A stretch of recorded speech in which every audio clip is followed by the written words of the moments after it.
Good evening, ladies and gentlemen. Thank you for coming to this event. The event is a discussion on the book Unboxing Bangalore.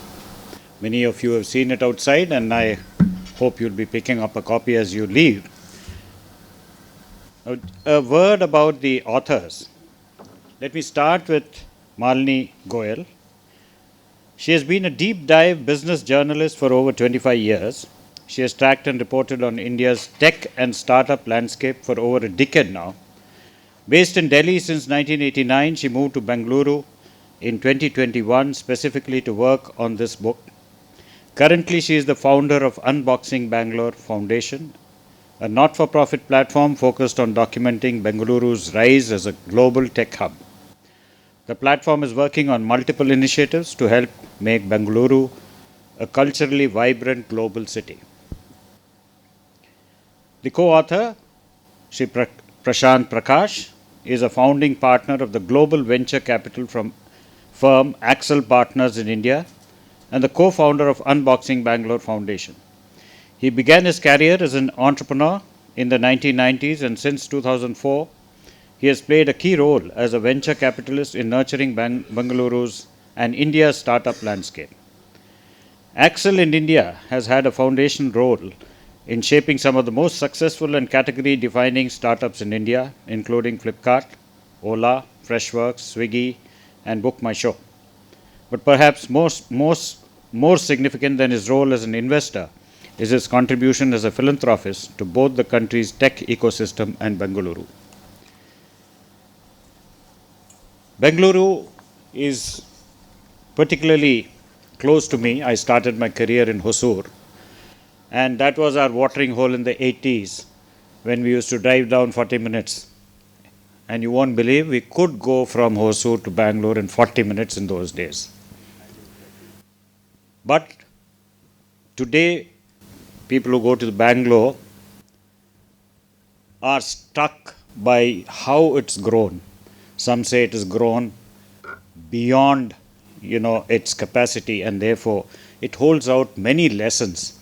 I would just like to start, before I invite the authors on stage, by reading out one particular paragraph which all of us from our recent experience will empathize with.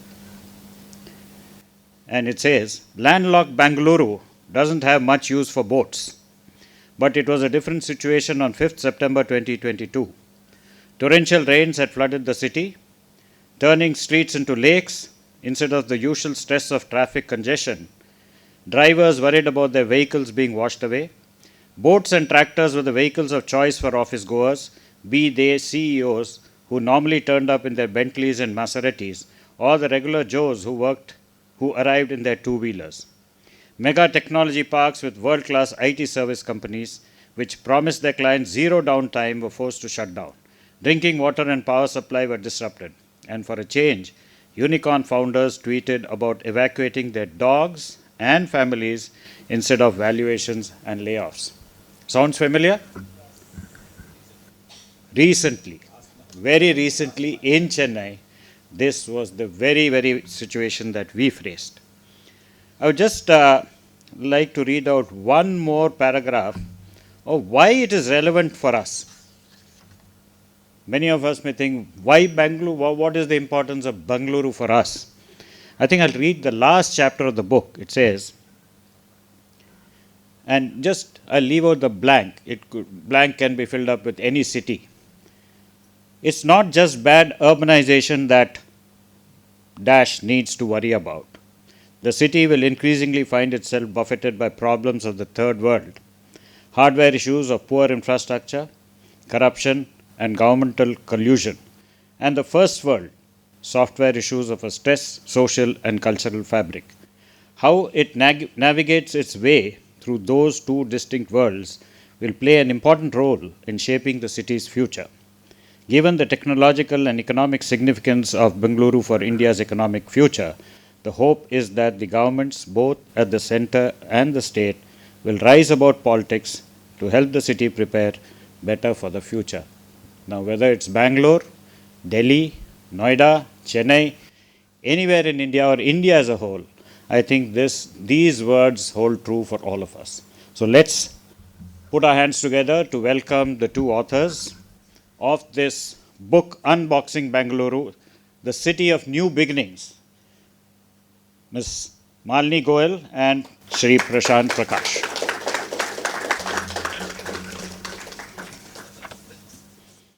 So welcome to CIC and Chennai. Let me start. What prompted you to write this book? Okay, so there's a story there. Um, I had done journalism for 25 years, worked for some of the best media organizations in India, Economic Times, Forbes, India Today, Times of India. And like all journalists, you want to write a book, right? Which kind of is the summit of your journey. So that was one thing on my mind. But also, the origin of this book is actually I was in 2017, I think it was, I was in Israel on invitation of Israeli government. It was an immersion trip into the startup ecosystem of the startup nation, right? And what occurred to me is, how a small country like Israel could put such a fantastic sort of narrative of the country, right? And everybody came together. And I had read that book, Startup Nation, written by two authors there, which captures the journey. And then, of course, the government joined in, corporates joined in, startup joined in. And it was just a great effort to position Israel like that globally. So it triggered from there, and it was basically a very, very passion project, not even a book, to look at the world's top 5 startup ecosystems and what makes them tick. And in India, Bangalore was the pick for me. It was Silicon Valley, Tel Aviv, Berlin, Shanghai. I was looking at different sort of, and for a very practical reason, I said, okay, let me just start with Bangalore, because where I would go once in a while for my stories. And when I put together the plan, a publisher friend told me it's a great book project.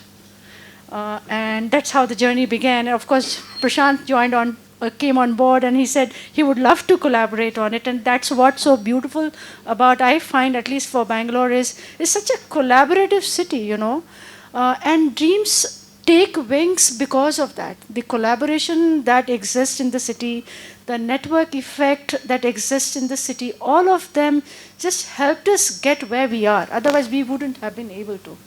So I'm going to pause there. Yeah, on my end, for me it was, I'm a Bangalorean, born there, and small stint of 7-8 years in the US, pretty much lived in Bangalore.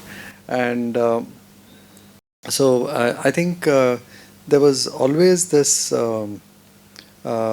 feeling that, and this is, I'm sure all of us now in Chennai have long thought about the same thing, and we relate to. I think people in the rest of the country, and especially in the north and Delhi, I felt were not really giving Bangalore its due, right? And when I say it's not necessarily about giving Bangalore more money or giving Bangalore more things to solve its infrastructure, I mean, that's a whole other story. But it's just that, the whole epicenter of the economic engine of this country, in my mind, had shifted, right? And I think there was very little recognition of that. And I think that's because I think the story was kind of limited to the next Flipkart, the next story that, and those stories move on. So today it's a big, when you get your Walmart acquisition, Flipkart is in the news, and then after that, So I think there was nothing where somebody could put their hand and say, okay, why did Bangalore become Bangalore? What made that city what it is? And it's definitely not just Narayan Murthy, or it's not just Premji. So there was this whole need to look at more of 4-5 decades. So there was already a book on Bangalore which spoke about the usual, there are historical books like, okay, the whole Kempegoda thing that you will know, he built Bangalore and the Bangalore Fort and the Bangalore city. But the last 5 decades, the transformation of the city from this pensioner paradise to this global tech hotspot, I think was a story I felt I could not myself very easily narrate to somebody. So I thought, so it was a little bit of my own lack of complete understanding of these 5 decades. I thought was something I'll first solve for myself by just doing more, and that was the thought process, right? So do a biography of the city. So contemporary biography, not a historical, not just a history, but more a contemporary biography of the city in this 5 decades. And and also go beyond Bangalore as a startup city. I think that was the other problem with Bangalore, right? Everybody saw only 2 things in Bangalore: the bad traffic and the tech parks. So there was nothing in Bangalore beyond that. Of course, you had the peripheral pub and that kind of narrative, but nobody understood the people, the thing that I was seeing, this very different collaborative culture and philanthropic culture that had built up in the city. So that was not very well articulated. So there was a lack of a 360-degree view of the city that which was multi-layered and very nuanced, which I thought lent itself to and I'm very fortunate to get Malini, because this required a lot of research. And of course, I'm still full-time in Axel and busy with what I'm doing. So I just wouldn't have been able to do it without somebody who decided to move from Delhi and do this full-time for 2.5 years now. So I'm very fortunate to have found somebody who went into this deep research, 500 plus interviews. And yes, this is definitely not a book which ChatGPT has generated. Yeah, so The number of people whom they have mentioned at the end of the book, of having interviewed them, got their insights, no artificial intelligence could have produced that. So congratulations on that, and yes, please continue. I wanted to add, one of the things that you realize, at least, as a journalist sitting in Delhi, that one, what Prashant mentioned, which is the nuance is not there. It's either the tech city, which is really the global city where investments are happening, unicorns are being born, or the gridlocked, traffic congestion, all that. But what also strikes you when you look at Bangalore is this was a very small city, right? Till the 90s, it was really a pensioners' paradise, a small town, a garden city, the lake city. And over the last 2 decades, the city has changed so dramatically, right? And at least as a journalist, you realize that many times perceptions lag behind the reality, right? The reality, Bangalore has moved so many spaces, but the perception hasn't. So one is the pace of change, the dramatic transformation of this city. I think it was a fascinating, multi-layered sort of story that would excite any journalist to look at. We have a video that we did on the book and would love to sort of show you that small video, short video that we have done on the book. In the universe, everybody knows Bangalore. जो बैंगलोर है ना, बैंगलोर कर्नाटक है, बहुत सुंदर जगह है sir, सभी लोग रहते हैं इधर. I feel it's a very chilled out city. Now, Bangalore is a city of hope.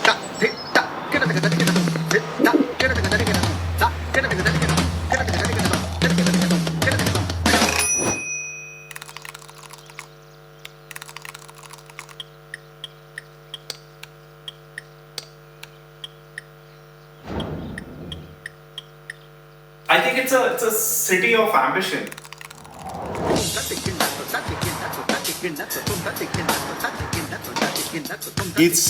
It's a city about the future.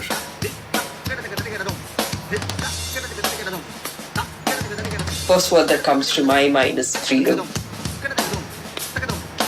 City of comfort. I've always been very grateful to the city. Home. Belonging. hormonal. The tech happens. The new Silicon Valley. Reminds me of London. The best place to experiment is Bengaluru. I think everything we do in Bangalore is world class. I won't exchange this for anything else.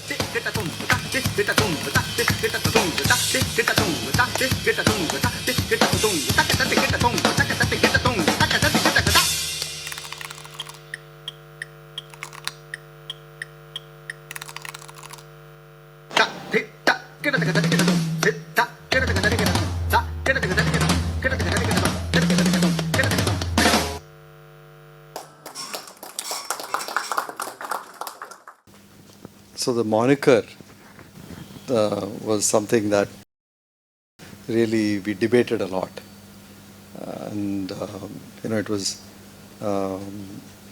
difficult. Yeah, it was really difficult to say, okay, what do we have as the Yeah, so many people see Bangalore has many monikers, right? City of lakes, city of garden city, tech city, startup city, PSU city, it used to be, and it's changed so dramatically, right?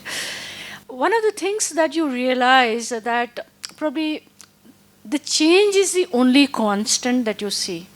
At the time of independence, this was really a very, very small town, a cantonment, right? Cantonment town. And then it became the PSU city, PSU capital. Then, of course, the IT and tech began to happen. Yeah.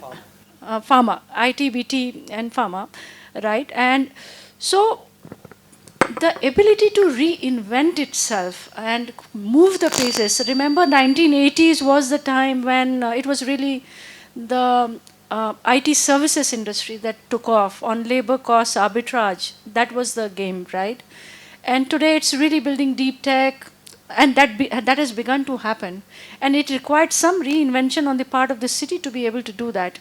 So that's how. Then as we looked at it, I think we realized it's a city of new beginnings. A lot of things that has happened in India, right? In fact, Prashant has...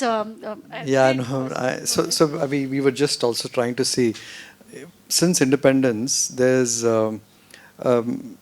maybe, some very pivotal engineering, scientific, technological, economic contributions that have happened from different people, right? And the first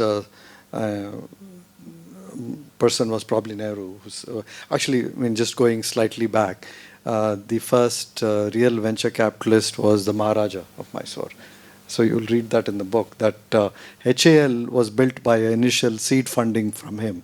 Otherwise, HAL wouldn't have happened, right? So the history of venture capital in that city goes way back. And the city was, unlike other in Indian cities, was not built by the British or the Mughals. It was actually built by a chieftain of the Vijayanagar Empire, which is Kampegoda. And it was the first planned economic hub in the country. So it was basically, he created a tech park, in those days a trading hub, and he created a small enclave for each trade. How many trades were there? It was like 100, 200, yeah, something like that. Like if you were in the silk, the petes, right? The petes, the silk business, the people involved with the bangles. I mean, so these were people from, and if you see today Bangalore, the population of people from Tamil Nadu, from Andhra Pradesh, from the north, from Gujarat, from Orissa, all of them actually came and settled there in those petes. And so that was a planned economic hub. And this was in 1500, right? So both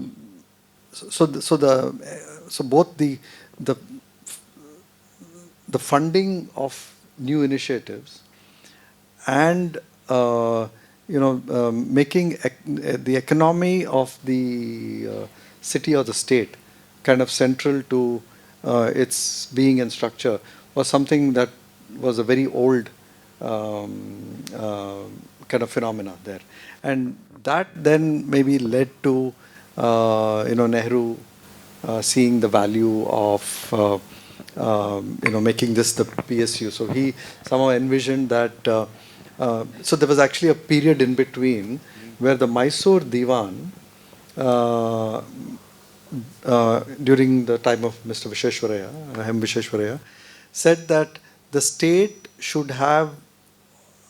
So there was the PSUs that we have heard of, HAL, HMT, ITI, but there were a bunch of state-owned PSUs for everything that you can think of. But Mysore lamps will be the one that you're familiar with. Mysore soaps, sandal soaps. So these were all different, and no other Indian state at that point had taken the initiative to build state-owned enterprises, which were like in a way, the startups of that era.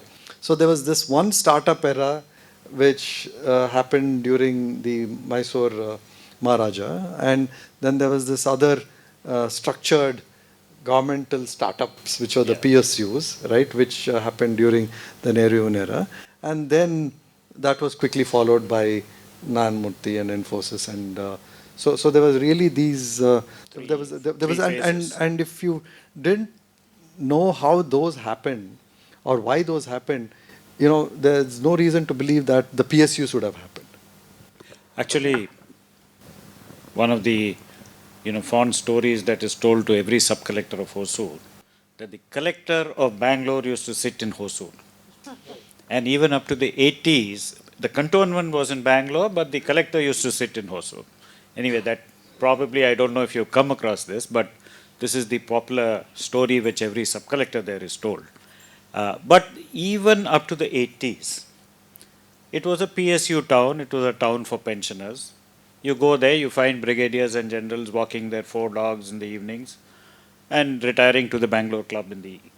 And it was not very entrepreneurial or, Would you say the IT revolution or the Y2K really brought the vibrancy to Bangalore?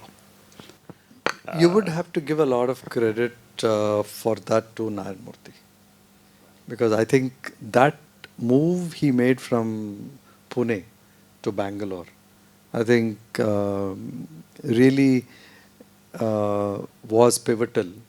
And if you had to really look at one startup of this generation that built and kind of defined entrepreneurship in this new era, I think it was that Infosys group. And not because they did IT, because how they did everything different.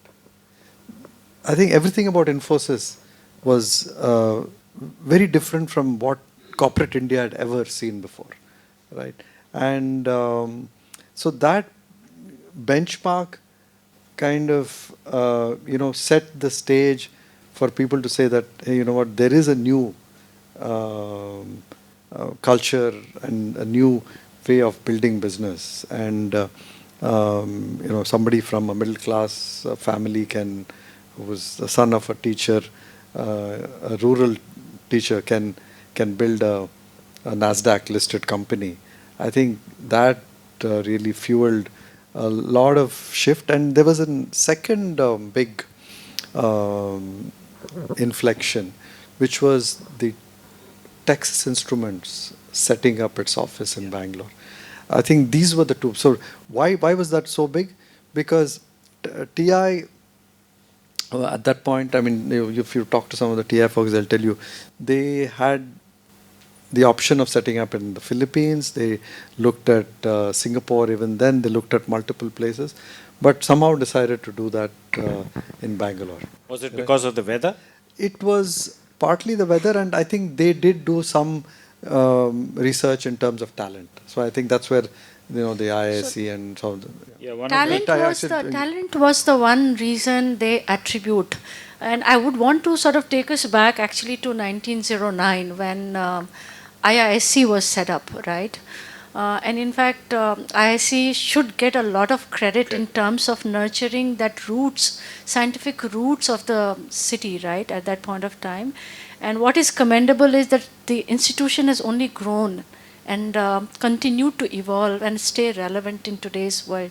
But what you also notice constantly is that different people have made the choice to move from another place to Bangalore. And I'll give you 2, 3 examples. Right, ISRO was not supposed to be set up in the city, right? The Vikram Sarabhai actually, at that point of time, insisted that if it was not Bangalore, then he's not steering it, right? And the pressure was to actually build it in. I'm confusing. It's IISc or ISRO, but either of the two was supposed to actually come up in Bombay. And then it was insisted that no, it had to be set up in Bangalore. Only then he's going to relocate, head it. So that was one.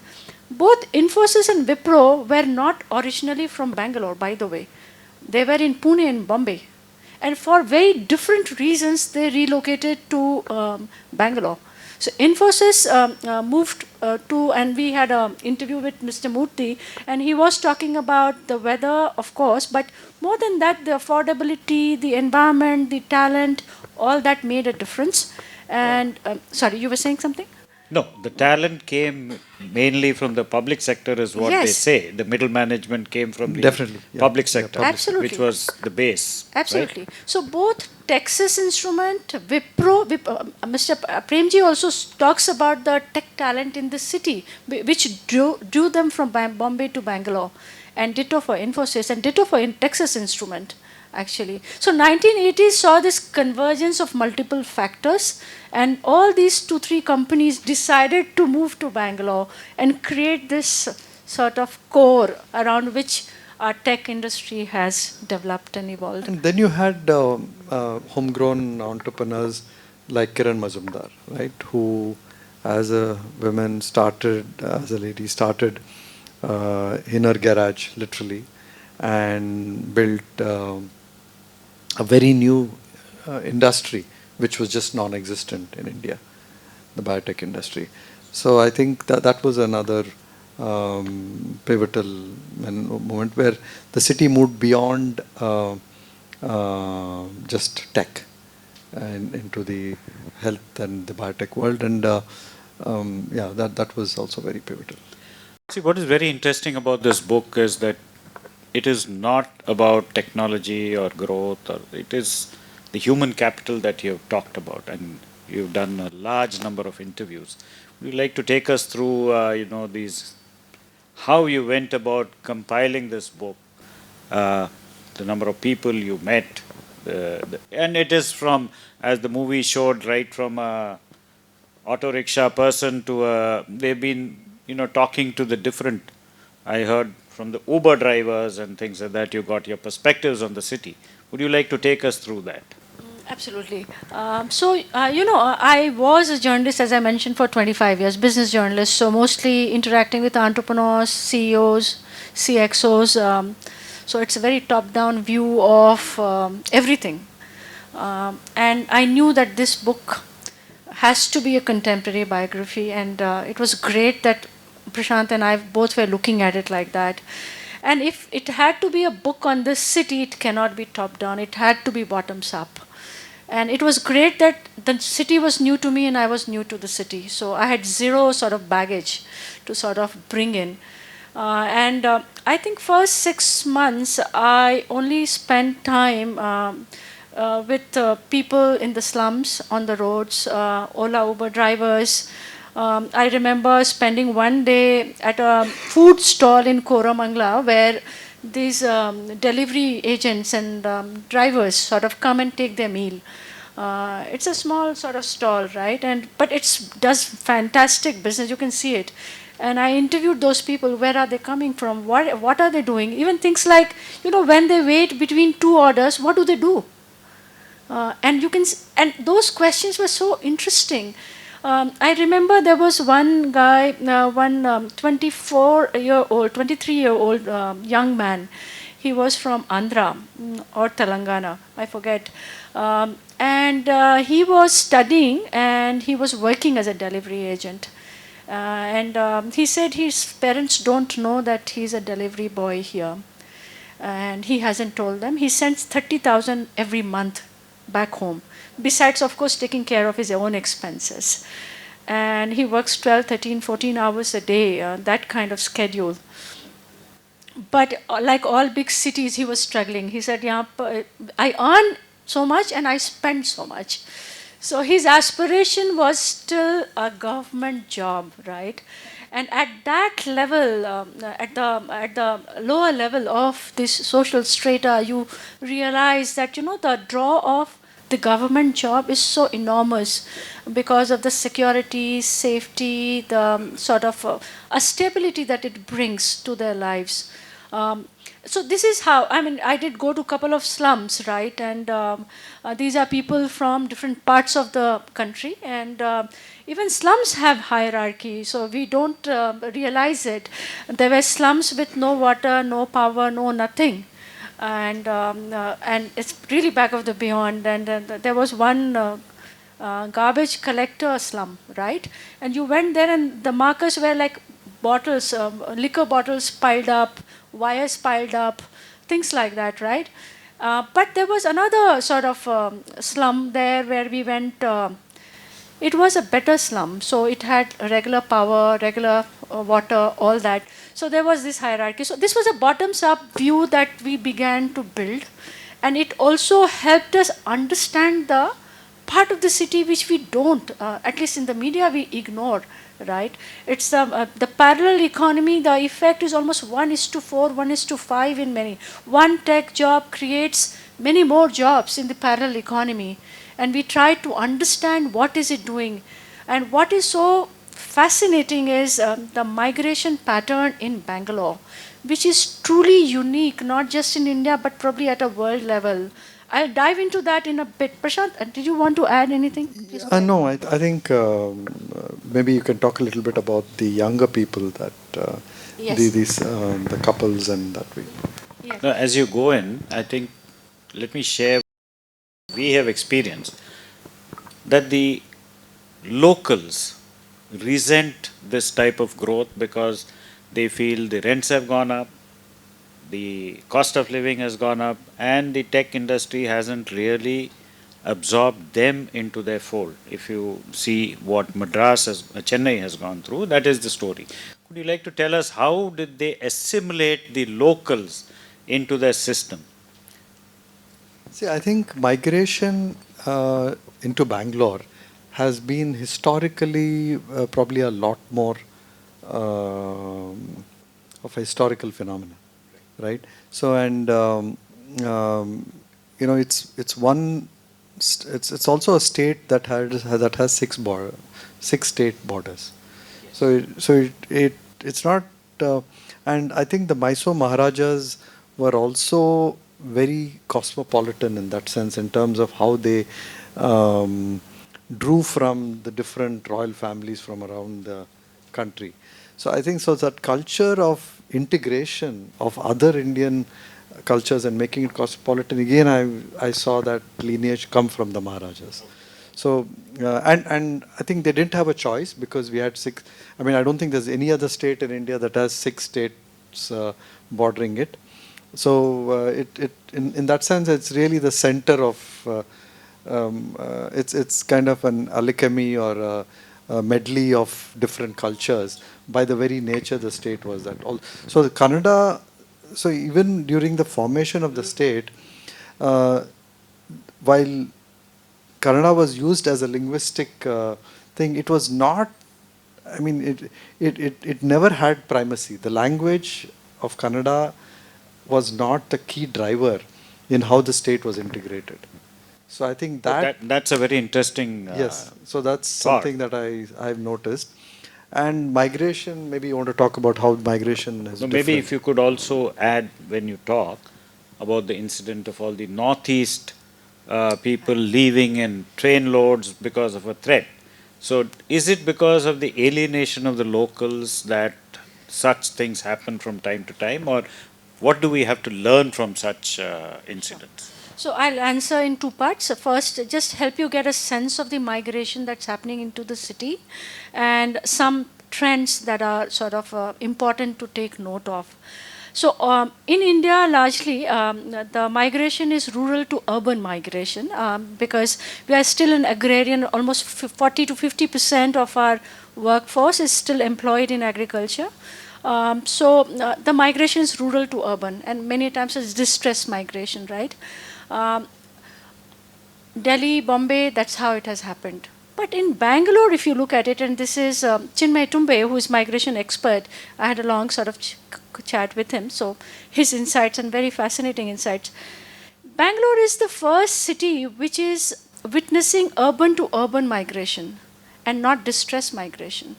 These are well heeled, well qualified people who can drop their anchor in any part of the world, actually, or any part of the country. They are choosing to come here. So people from across the globe, when they first look at India to relocate, Bangalore is often the first city on their mind, right? And it is something similar that has happened in developed countries, not developing countries. So in US, New York to Silicon LA, Valley, that's how. New York to Silicon Valley, it happens. But in India, it's a unique place where you are having this urban to urban migration that also of a very different class, right? And the kind of people who are migrating, hence the construct of the migration and the impact, social implication is very different. Think about it: a security guard relocating from, say, Bengal to Bangalore versus a well-paid techie from Bombay or Delhi. That guard will earn less, but he will save as much as possible. He will try to repatriate it back. It's a circular migration, so every 6 months probably he'll go back home and he'll come back. Maybe harvesting season he'll go back. So it's a very temporary migration. Probably he'll not bring his family. The urban to urban migration is far more stable, far more anchored, far higher disposable income, and they also are far more anchored in the city landscape in terms of consumption, in terms of school, in terms of buying housing, etc. So that's one part to understand the difference in the migration pattern. Now coming to your question, yes, I mean all cities are dealing with insider, outsider, right?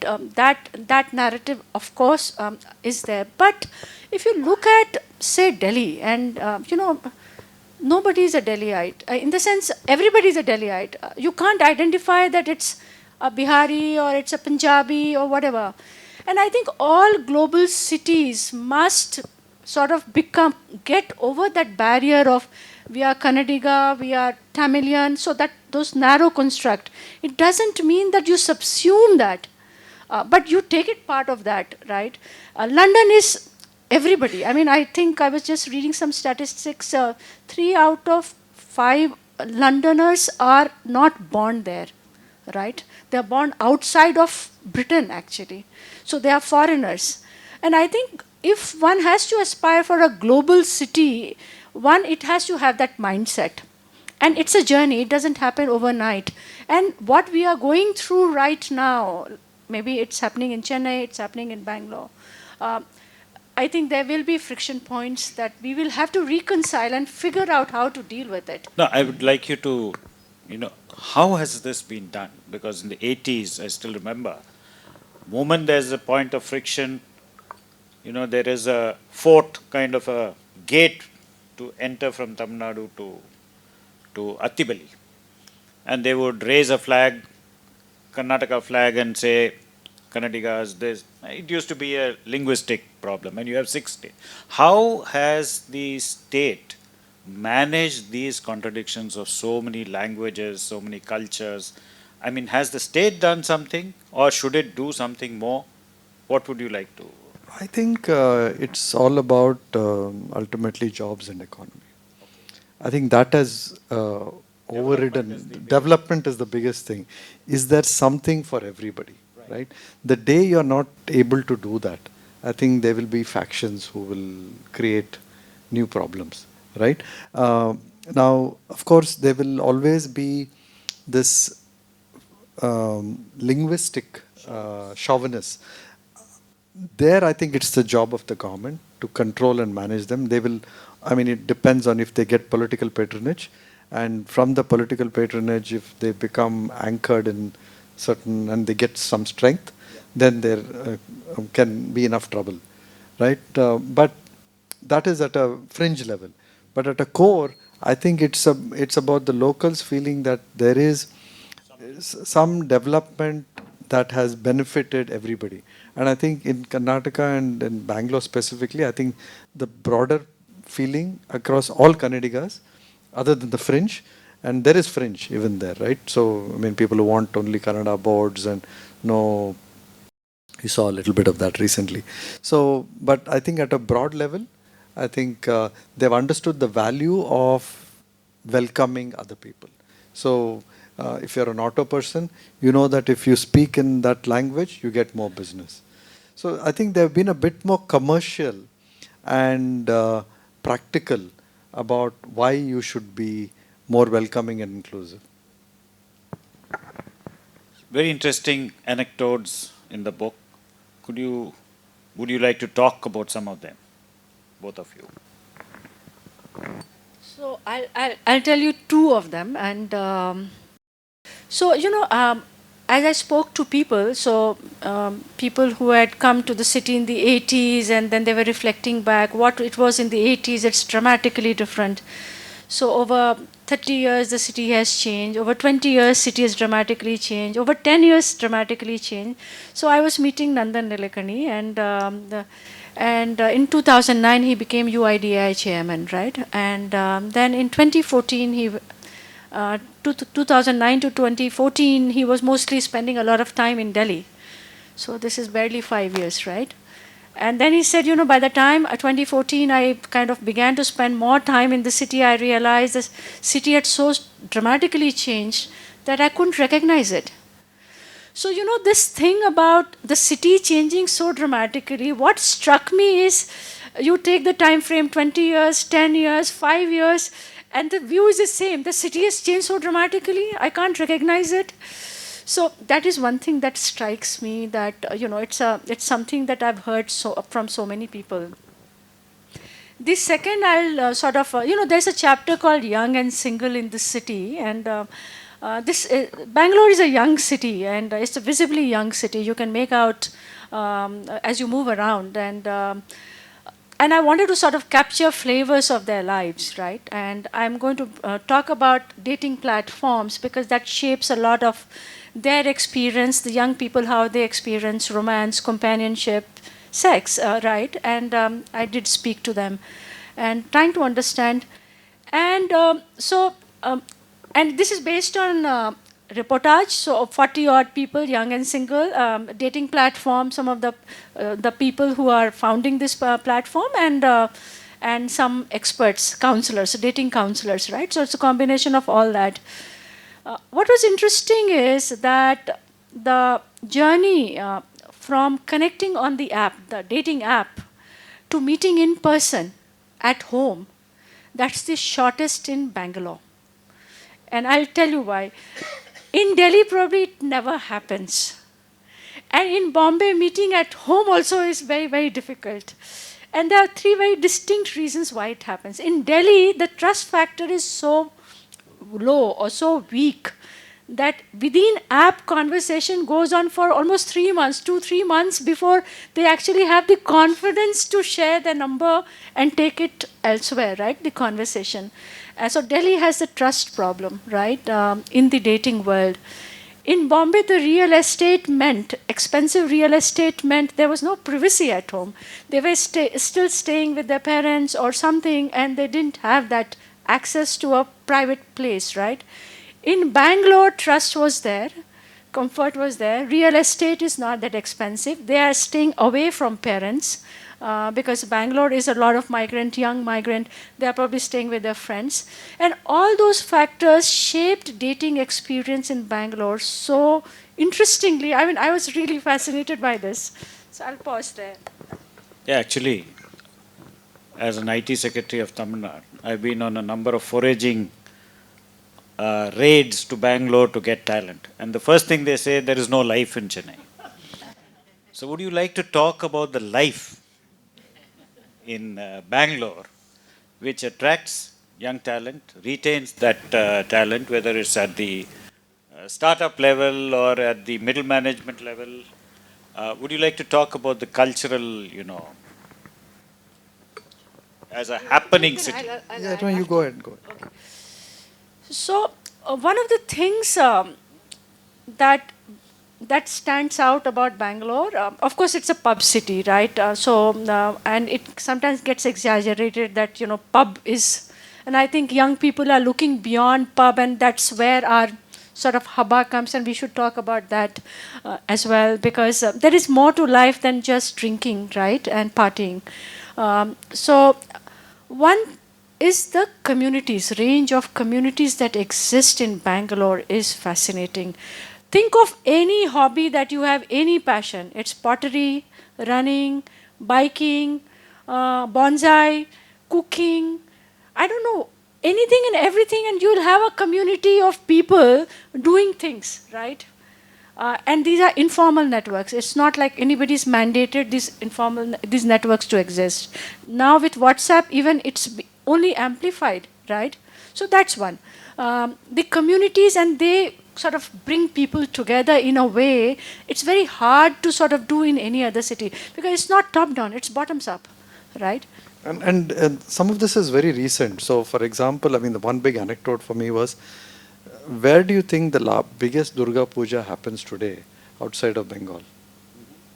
Largest number of 70 to 100 pandals in Bangalore. I mean, you wouldn't believe this, right? So a city which has had Bengalis maybe migrate largely in the last 14, 15, 20 years in this whole IT, or maybe 30 years, now has created such a large, culture of this Durga Puja that they feel very much at home. So I think it's also about, I mean, coming back to what I think when people say they want life, I think it's also about them feeling at home, and I think getting space to celebrate their culture, their whatever things that they relate to, but at the same time, it's international enough that you want to go to the pub and you want to do things which are not really, otherwise centric Indian culture. I mean, you have that too. So I mean, what I learned was when I spoke to a lot of young people at our startups, and I think they wanted also, if I'm a Bengali, if I'm from Andhra, they felt very much at home, that they had a large enough community that they could hang out with. I want to add to that. So one of the things that you notice in Bangalore is the safety factor, especially for women, right? And coming from Delhi, I experienced it firsthand. I think that definitely shapes how women, and especially young girls, kind of navigate their city. And also, you'll find that parents will say, don't go to Delhi, go to Bangalore, and they're good, right? So women are freer, and freer, one was the safety factor. The second is the cosmopolitan factor, right? And I did interview somebody from Chennai, and she was talking about, and not just now, but like 80s and 90s. This was the city she told me is where I could come and breathe, wear sleeveless, go out at night, go out with my boyfriend at night, and nobody would tell me anything. I won't get spotted, and I could smoke. So, things like that, where you have the freedom and you feel liberated. This I particularly heard from women, that their connect with the city was very different, how they looked at it, because of the freedom, cosmopolitan, the safety factor, all that shaped how they felt in the city. And this is relevant even today. The other aspect that I think was a big learning for me as we spoke to a lot of these people is that how mission oriented they are once they made money. And that mission orientation was of course there, like in the Nandan case, wanting to go and do something in Aadhar. But even many of the other next generation young folks, I think, had somehow imbibed a lot from, once you have money, how do you find purpose? So that, I think, it's become almost a cultural thing in Bangalore, where it's great that you made money. Now what next? Right? I don't think this question is asked in many other places. It's like, okay, how much more money will you make? Is what probably somebody asks you in Mumbai or in some other city. So, so there is this um, um, I guess quest to say, okay, how can I put my money to use beyond what I've done for myself and my family. And I think there we have had some very good role models. Just as an anecdote, I mean, not that that's the only benchmark, but because different people have different views on this. Um, this global platform where what's the WCC? no the global the giving platform, the Pledge. not Hurum. Giving pledge. No. The platform where Bill Gates and all of these they've Wipe. no. Anyway, so there is this the giving pledge, right? So the giving pledge, there have been 5 people in India who are part of the giving pledge, where 80% of your wealth is given to a trust or a charity that you don't necessarily directly put to other use. So 4 out of the 5 are from Bangalore, right? So I think there is a critical mass of people wanting to encourage and spot new ideas which are not only business related, right? It could be civil society oriented, and that's a good thing to get to the next. I mean, why we have created unboxing. So that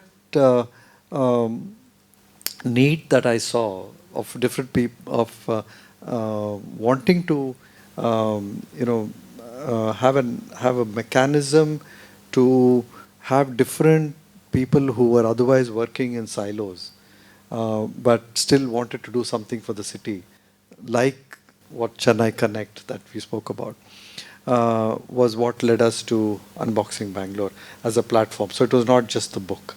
So it was an overall platform.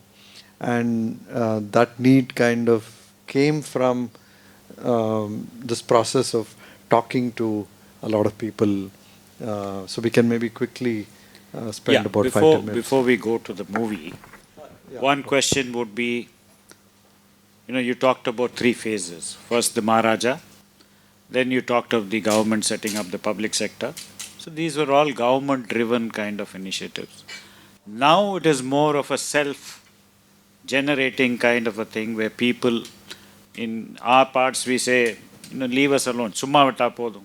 We know what is to be done. Now, do you think the government has any role to play in such a development, or would you say that the people's animal instincts or the animal spirits of the economy would take over and then take us to greater heights? No, there's not too much the government can have. I mean, in this current, I think it's if they do what it takes to keep talent and keep the fringe elements at bay, I think that's the only 2 things. I mean, not encourage any of that. You talked about the infrastructure. No, I mean, so when I said, quality of life is definitely ensuring quality of life and good governance is a role. But I don't think they have to do that, do anything beyond that. So to encourage business, I think some amount of, I think land is always a problem, right? And maybe in this virtual world it is less of a problem, but I think if you can provide good quality infrastructure for land on which private developers can then build quality infrastructure, I think you have the best of the global organizations who will come and use that infrastructure. And once you have the global organizations wanting to use that infrastructure, the best talent comes into the city. So ease of doing business and ease of living. Ease of living, I think but I would say that what's becoming more and more important in our cities is just pure quality of life. Okay. And Delhi is a good example. We just should not get to that stage. Right. So should we take questions before we go to this, or Actually, yeah, we can. Maybe we can. We do not go through the whole presentation. I'll just. let's ask the Yeah, audience a few yeah, questions? we can ask a few questions. As authors, both of you belong to different backgrounds. You are journalist, and because I'm a journalist and have turned into a writer, having written 12 books so far.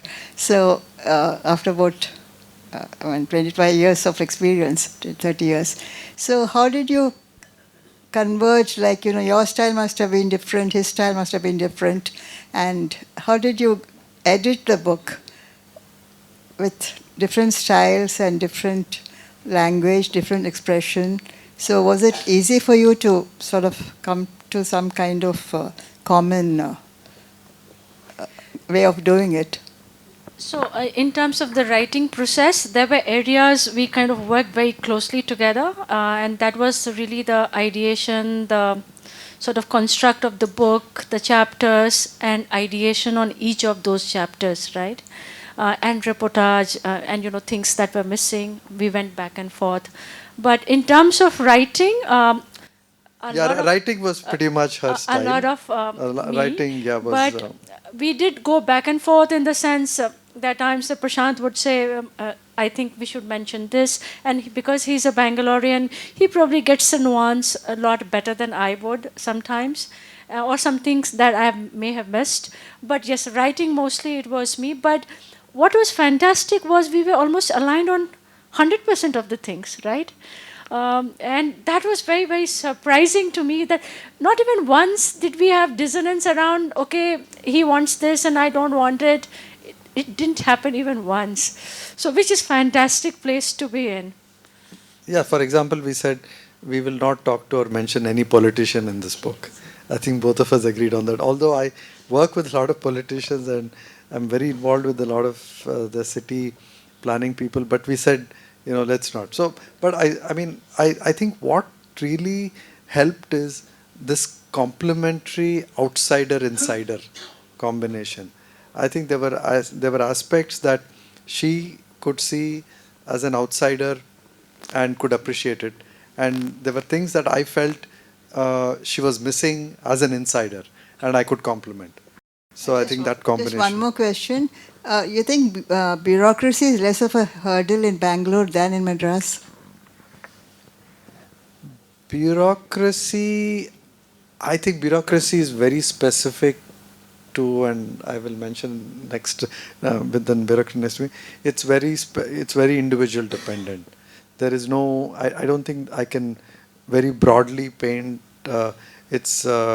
You could have a period in a state or in a city when you have a great batch of bureaucrats, and then you will have another phase where for whatever reason you will have a bunch of them who you just can't get anything through.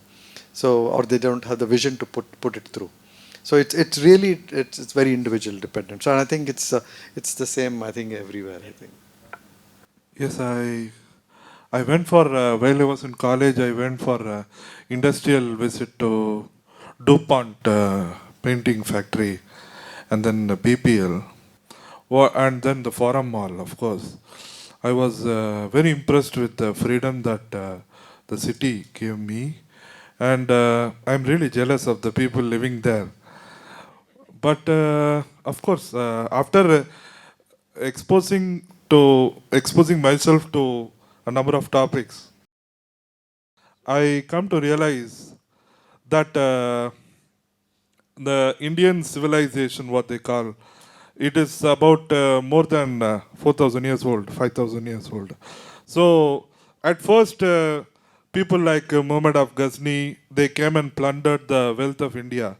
And now it is getting returned by these software people, IT industry, from the outside of India to the India through Bangalore. So when it comes to software people, there is a chain effect, and it goes to real estate people also. So that is what even now the Indian people are excelling in manufacturing, in defense. From Russia and America, it is coming to India, even from Israel. So that, and even if you see in customs, No, they're asking what's the question? question is, Please, yeah. my view, you told about the royal patronage of Bangalore. We have a specific example here that except Bangalore and Mysore, none of the other southern states and other northern states have a royal patronage, despite having some royalty in Hyderabad. What makes this Yeah, unique? I think that was very unique, and like I was mentioning in the beginning, um, we were trying to understand what would a Bangalore without IISc, which and the land for IISc was again given by the Maharaja, right?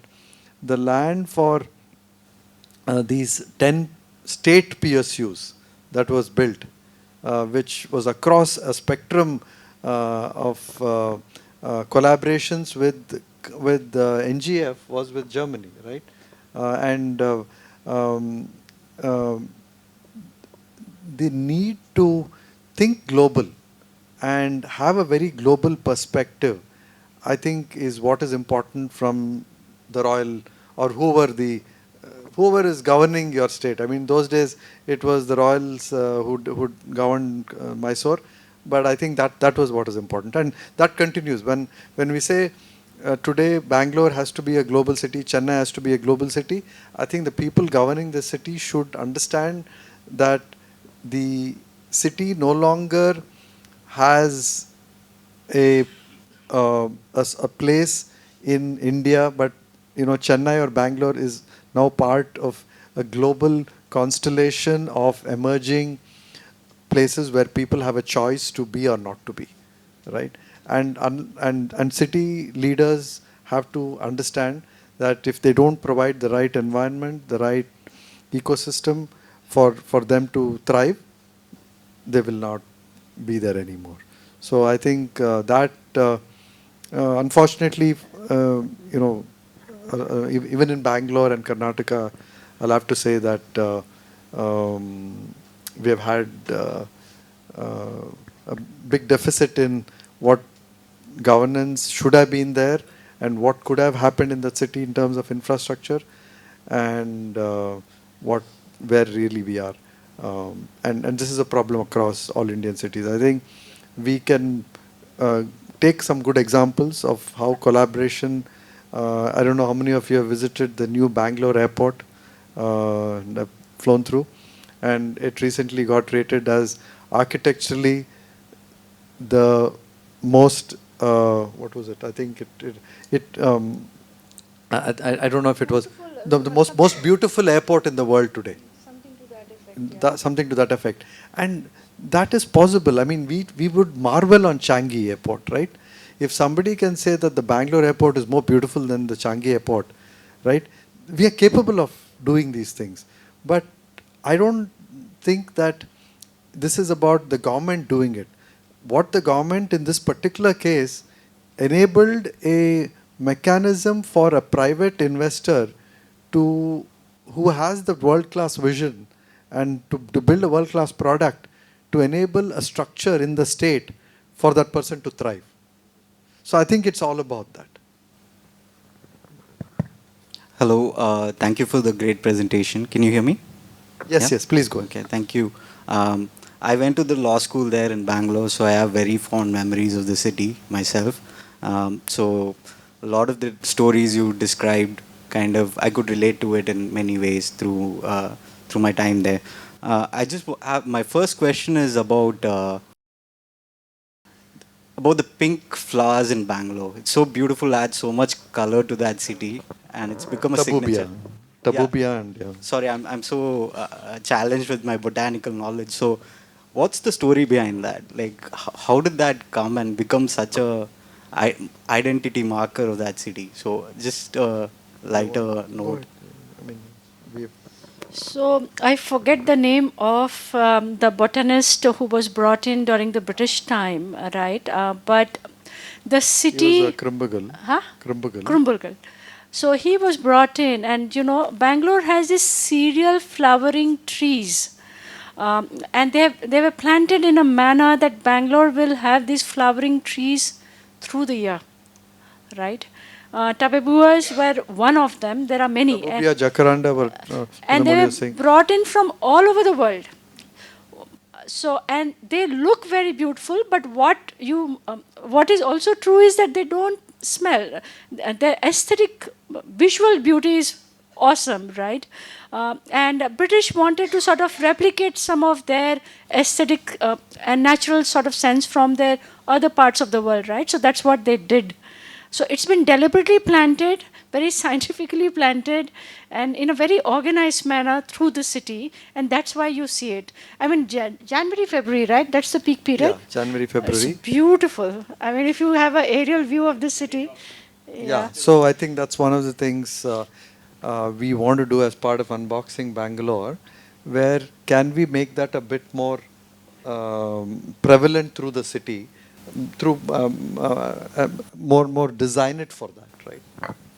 Just it's so beautiful, and you know, January, February, or whenever, yes, Twitter is so full of those pictures. And yeah, the second question might be a little provocative given the book's context, which is that is it peak Bangalore, the moment we are in right now? Because I asked this question because given, you know, what we are seeing recently, and we need more Bangalores to happen in our country.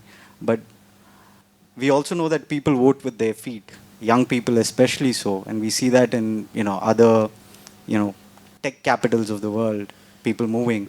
So just as authors, what's your opinion of, you know, are we at that moment, or is it still far away? And how do we ensure that, you know, that doesn't happen? Thank you. It's a very good point you make, and I think every city has to reinvent itself, and that's what Malini was talking about. That when the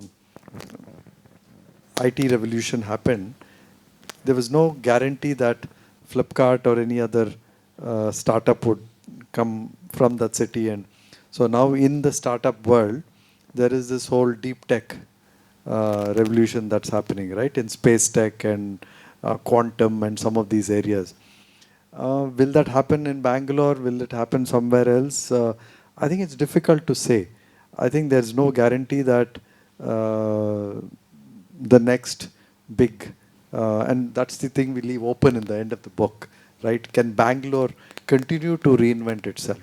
And my own, as a Bangalorean, I would like to be optimistic and say that you know, there's enough talent, and you also want to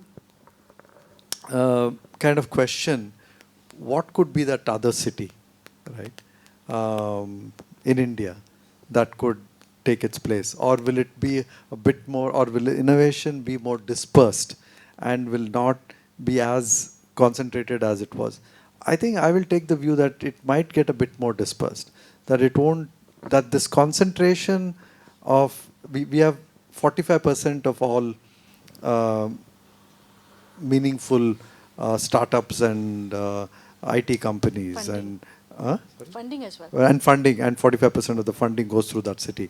So that may not be that concentrated anymore, and maybe good see, I think cities also, I would say, if you want to have a way for the city to breathe and kind of have time to build out its infrastructure, I think a little bit of a phase of less,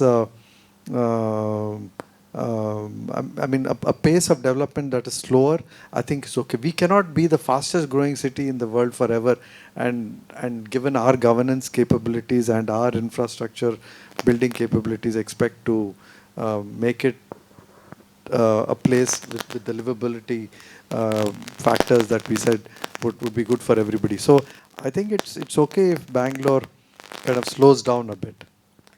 So I'll add 2 points to that. That even New York has to reinvent itself, has had to. London has had to, right?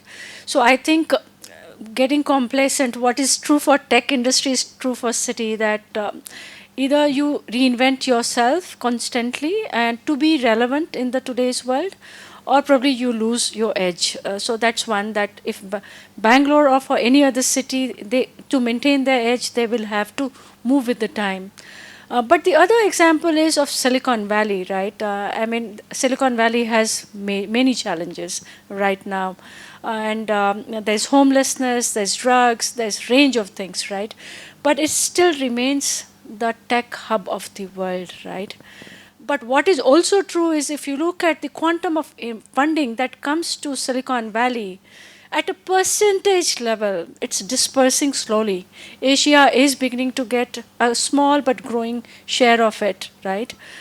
Silicon Valley's share has come down a little and probably might come down further going forward. But if you think about tech hub in the world, you do think about Silicon Valley, right? And for me, that's a good analogy to look at. It has many problems. And I'm sure things will take time to sort of some other city to topple Silicon Valley on the tech sort of map of the world. On a lighter note, if this is peak Bangalore, we timed the book well. Yeah. Yeah, I lived in Bangalore in the 80s and 90s, and now off and on I'll keep going, and I'll be settling there in Bangalore. The city of Bangalore, what I see in 80s and 90s, kind of a romantic and paradise and small city to a technological giant. In fact, it intimidates. The growth is, massive growth. We feel proud of it, and we, kind of feel so nostalgic at the same time. But over what I see Bangalore then and now, of course, we have to feel proud about it, but are the city grown in a way in which a city should grow? We can't underestimate government role. Definitely, I'm a government servant, so I always stand for the government. It played, but the unbridled growth, the blame should go to both government as well as the private players. But how long it will sustain? And does your research, your book, addresses those critical issues, be it water, be it transport, be it congestion, be it mismanagement of real estate? Have you addressed those problems, and are you flagging a way forward, how to take Bangalore? In fact, Bangalore is going to face a stiff competition with Pune, Hyderabad, and Chennai being reinventing itself.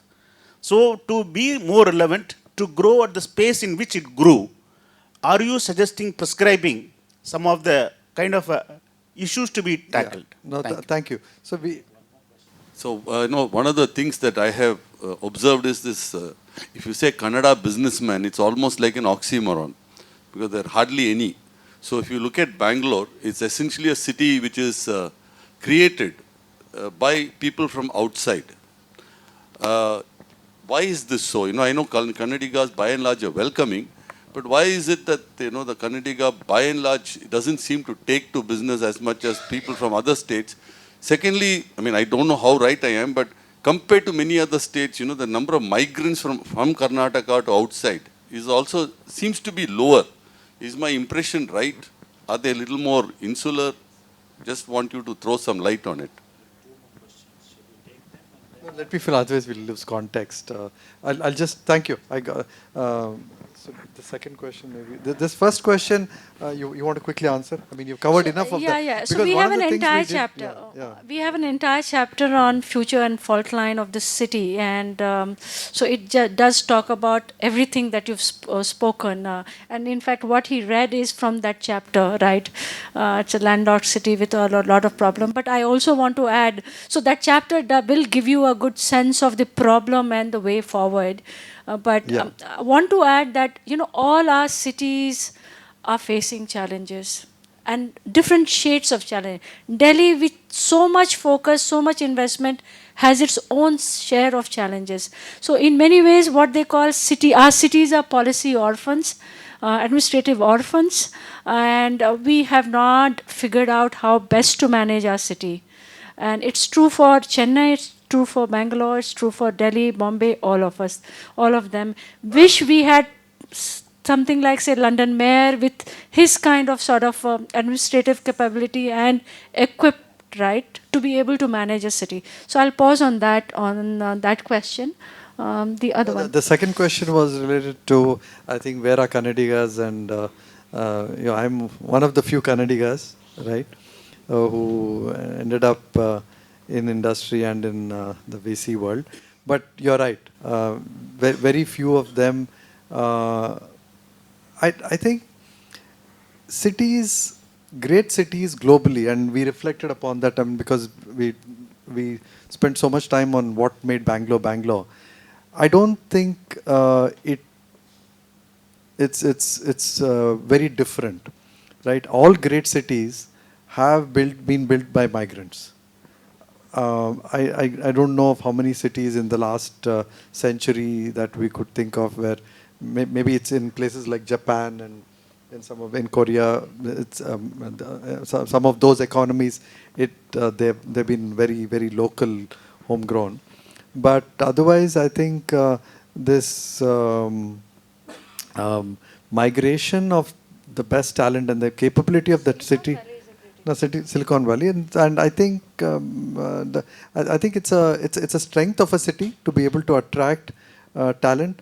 Now, local Kannadigas, I think, have also in different parts. I mean, if you look at the North Karnataka region, Hubli and Dharwad, I think a lot of them have become very good business people, and the Mangalore belt also, you have a lot of good business people, but they might not have thrived in tech in specific areas. But I think as industrialists, see, there's also, it's a land with a lot of Karnataka as a state has a lot of abundance in many ways.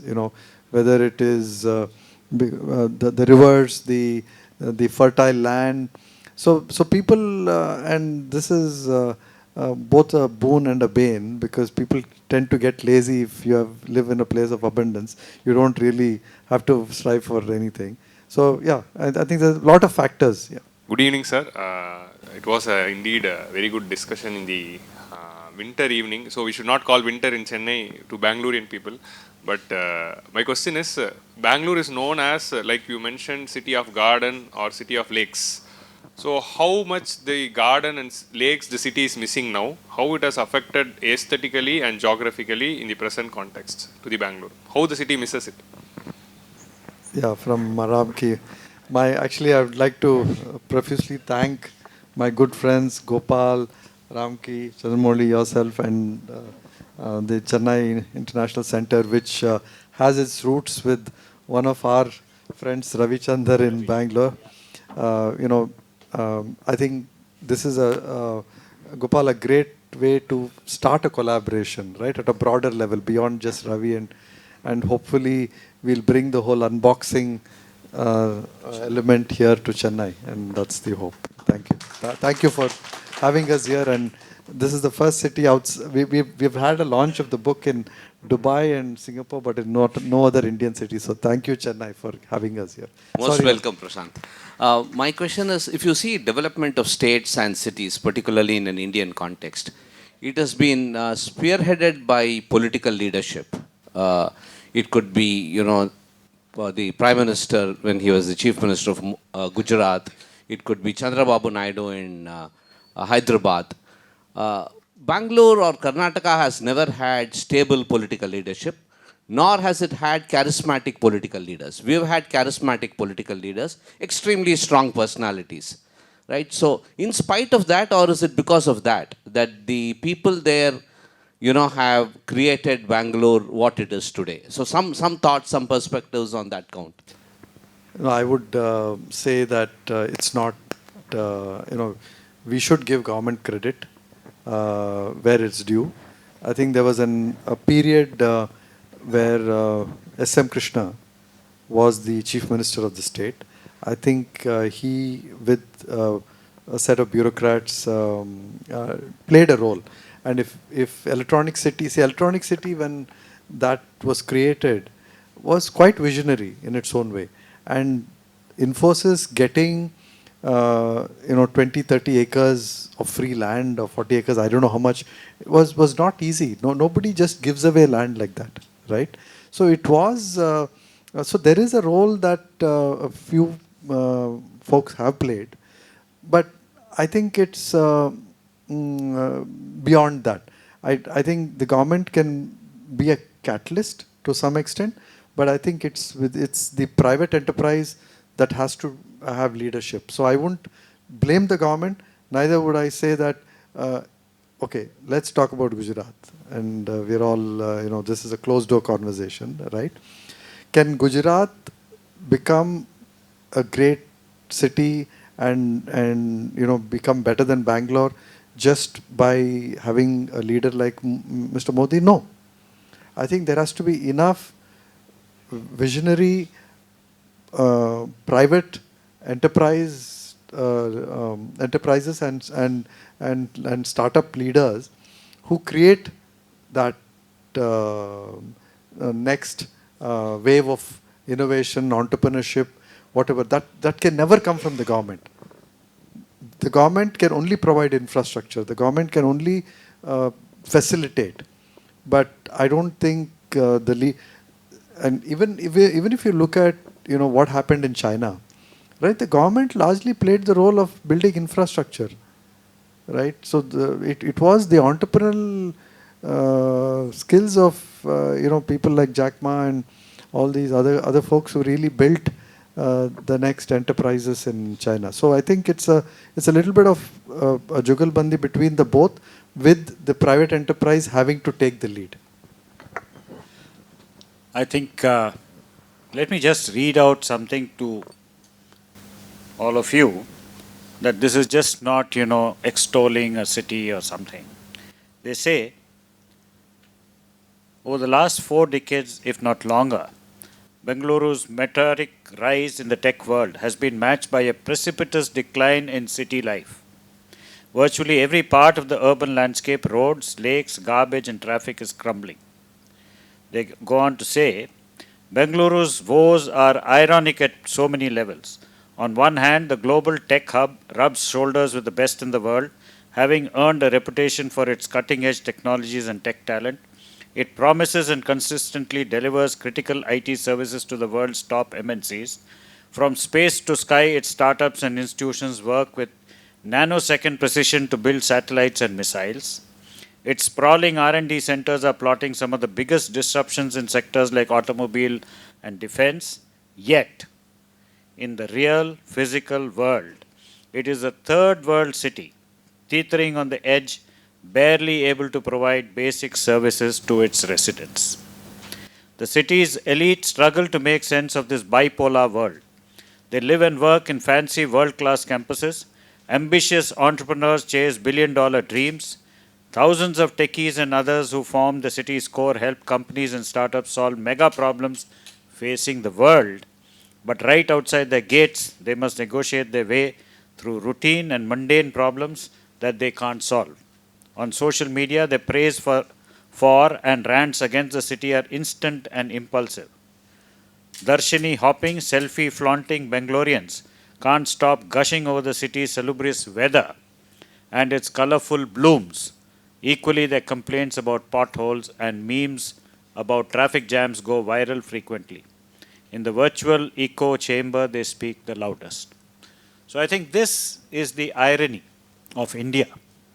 It's not Bangalore alone, where I think Bangalore is just a showcase which all of us have so much to learn. So to end, what are the key takeaways that you would like to leave with us? Or would you like to play the No, I'll just, we'll just play. I think the takeaway is that this is Bangalore is a microcosm of what can happen, good and bad, in any Indian city, right? A lot of good, of course, but then if it's not managed and orchestrated well, or doesn't have the right visionary leadership, you know what are the downsides of a city. And I think urban planning, while the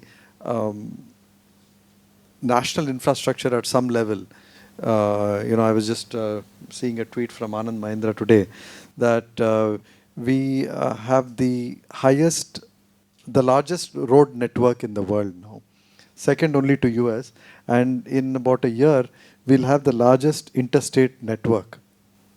So that's an amazing feat, right? So looks like there are ways in which if we put our mind and might to solving infrastructure and quality of life issues, we can do it. But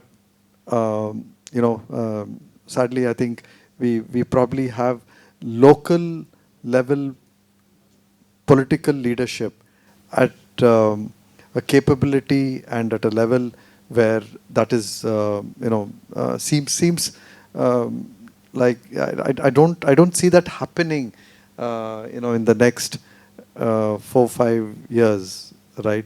So something has to. So that's the big takeaway. Urbanism in India is a reality, and right now the type of urbanism we are building in this country is of the worst kind, right, and not sustainable.